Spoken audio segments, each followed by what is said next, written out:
बिस्मिल्लाहिर्रहमानिर्रहीम। आज की वीडियो में हमने डिस्कस करना है टेस्ट ऑफ इंडिपेंडेंस को। और ये टेस्ट ऑफ इंडिपेंडेंस क्या होता है? ये दो एट्रीब्यूट्स होते हैं, उनके दरमियान हम बेसिकली एसोसिएशन को चेक करते हैं कि क्या ये जो दो एट्रीब्यूट्स दिए हैं, जैसे यहाँ पर बियर परफॉर्मेंस और जेंडर मेल और फीमेल है, इन दोनों के दरमियान कोई एसोसिएशन है या नहीं है। तो यहाँ पर क्वेश्चन दिया है, perform the test of independence of the following data by addressing the question whether the beer performance light, regular और डार्क। ये तीन तरह की जो है हमारे पास टाइप्स हैं बियर की, और इस तरफ जो है ना मेल और फीमेल हैं। तो हमने ये देखना है कि क्या फीमेल की निस्बत मेल, उनकी परफॉर्मेंस किस तरह की है आफ्टर टेकिंग दीज बियर्स। तो ये हमारे पास प्रॉब्लम है। तो अब हम सोल्यूशन में चले जाते हैं, और इसमें यहाँ पर है H0 beer performance is independent of the gender of the beer drinkers. यानी कि जो बियर ड्रिंकर हैं, no matter whether the male और female, the performance is same. और अल्टरनेटिव में कहते हैं नो इट डज मैटर, कि यहाँ पर ये इंडिपेंडेंट नहीं है। तो इसको हम फर्स्ट ले लेते हैं, और इसके बाद सेकंड में हम लेवल ऑफ सिग्निफिकेंस ले लेते हैं, और उसको हम एज्यूम करते हैं कि वो 0.05 है। और उसके बाद हम थर्ड में जो है ना यहाँ पर हम ले लेते हैं, ये हमारे पास फार्मूला आ जाता है।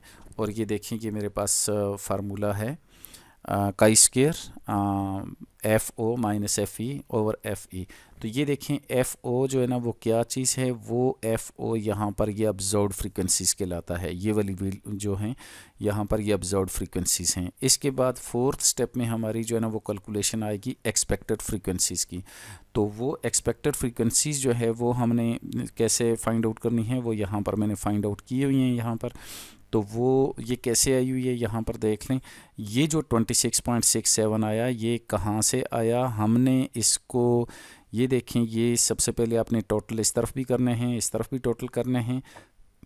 तो आपने इस 50 को इस 80 के साथ मल्टीप्लाई करना है, और इस पर 150 को डिवाइड कर देना है, और यहाँ लिख लेना है।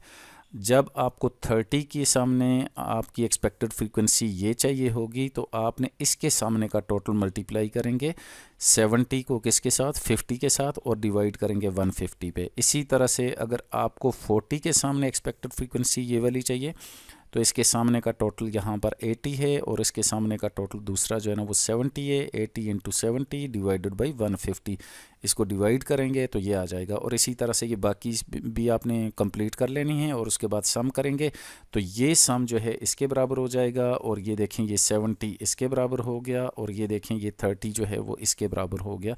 और इसी तरह से इस तरफ वाले सम्स भी आपस में बराबर हो जाएंगे। तो इस तरह से ये एक्सपेक्टेड फ्रीक्वेंसीज फाइंड आउट कर लेनी है। उसके बाद आपने इसको का स्क्वायर को फाइंड आउट करना है। तो कैसे करेंगे? यहाँ पर आपने ऑब्जर्व्ड फ्रीक्वेंसी को भी इस तरह कॉलम में लिखें, और यहाँ पर एक्सपेक्टेड फ्रीक्वेंसीज को भी कॉलम में लिखें, और उनके दरमियान जो है ना वो डिफरेंस ले लें। तो ये यहाँ पर मैंने कैलकुलेशन की हुई है, आप यहाँ पर देखें कि ये यहाँ पर हमने लिया हुआ है ये मेल, और यहाँ पर उसके सामने ये देखें मेल है, उसके सामने लाइट, रेगुलर और डार्क है। तो उसके सामने जो है ना वो 20, 40, 20 ये लिखा है, और इसकी एक्सपेक्टेड फ्रीक्वेंसी ये लिखती हैं 26.67 और 37.33 एंड सो ऑन। तो ये सारी हमारे पास जो है ना ये वैल्यूज़ आ गई हैं। इसी तरह 16.00 तो ये हमने लिख लिए हैं। तो यानी कि हर एक सेल जो है वो ऑब्जर्व्ड का उसके सामने एक्सपेक्टेड का सेल जो है ना वो आपने लिख लेना है FE में।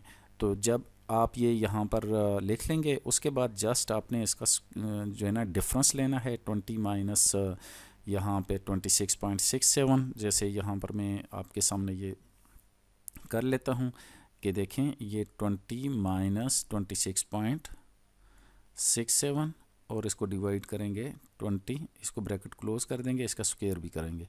उसके बाद ये 26.67 इसको डिवाइड करेंगे। इसी तरह ये जो 40 है, फॉर एग्ज़ाम्पल यहाँ पर 40 है माइनस 37.33, और इसका स्क्वायर कर लें, और उसके बाद डिवाइड कर देंगे किस पे, 37.33 पे।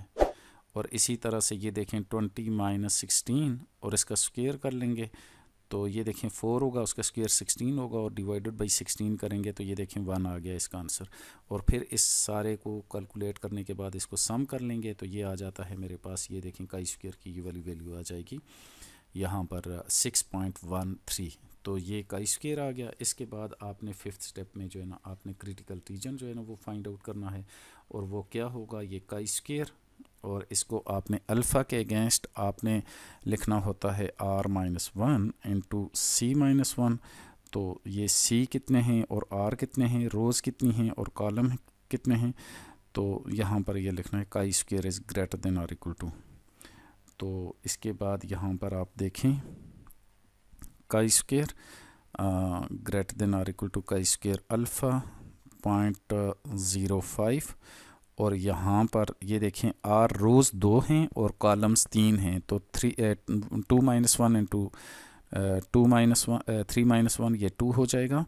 और इसको आपने जाके यहाँ पर टेबल में जाकर देख लेंगे काई स्क्वायर के टेबल में, तो काई स्क्वायर का टेबल हमारे पास 0.05 पे 2 डिग्री ऑफ फ्रीडम के सामने आ रहा है, 5.99 आ रहा है। तो आपने ये फाइंड आउट कर ली क्रिटिकल वैल्यू, तो ये आ रहा है 5.99। और आप यहाँ पर छठे स्टेप में आप कंक्लूजन लिख लें, तो वो देखें कि काई स्क्वायर की वैल्यू ये 6.13 है जो कि ग्रेटर देन है इस 5.99 से। तो काई स्क्वायर जो कैलकुलेटेड वैल्यू है that is chi square tabulated values, तो टेबुलेटेड वैल्यू से ग्रेटर हो गई, तो सो वी रिजेक्ट H0, तो हम H0 को रिजेक्ट कर लेंगे। इसी तरह से अगर आपने उसकी पी वैल्यू के ज़रिए अगर आपने फॉर एग्ज़ाम्पल इस फिफ्थ स्टेप को करना है, पी वैल्यू फाइंड आउट करनी है, तो पी वैल्यू के ज़रिए भी आप कर सकते हैं। तो आप कैसे करेंगे कि काई स्क्वायर पी वैल्यू यहाँ पर मेंशन करेंगे, यहाँ डिग्री ऑफ फ्रीडम 2 है और इसके सामने देखें 6.13 को ढूंढेंगे, यहाँ पर 2 के सामने 6.13 को काई स्क्वायर के टेबल में देखेंगे, तो ये देखें 2 के सामने आप देखें 6.13, तो ये यहाँ पर आ रहा है, इन दो वैल्यूज़ के दरमियान आ रहा है। तो इसके सामने जो है ना 0.025 और 0.05 इसके दरमियान पर पी वैल्यू है, तो इसलिए हम यहाँ पर मेंशन करते हैं कि पी वैल्यू इज़ क्या है, greater than 0.025 but less than 0.05। तो ये इस तरह से यहाँ इसके दरमियान आ रही है, जबकि हमारे पास जो लेवल ऑफ सिग्निफिकेंस है दैट इज़ 0.05 विथ और पी वैल्यू उससे लेस हो गई, तो सो वी रिजेक्ट H0। तो बोथ केसेस में हमने नल हाइपोथेसिस को रिजेक्ट कर दिया। तो ये पी वैल्यू के ज़रिए भी आप कर सकते हैं और क्रिटिकल वैल्यू के ज़रिए भी आप कर सकते हैं। तो उम्मीद है आपको ये समझ आ गया होगा। अल्लाह हाफिज़।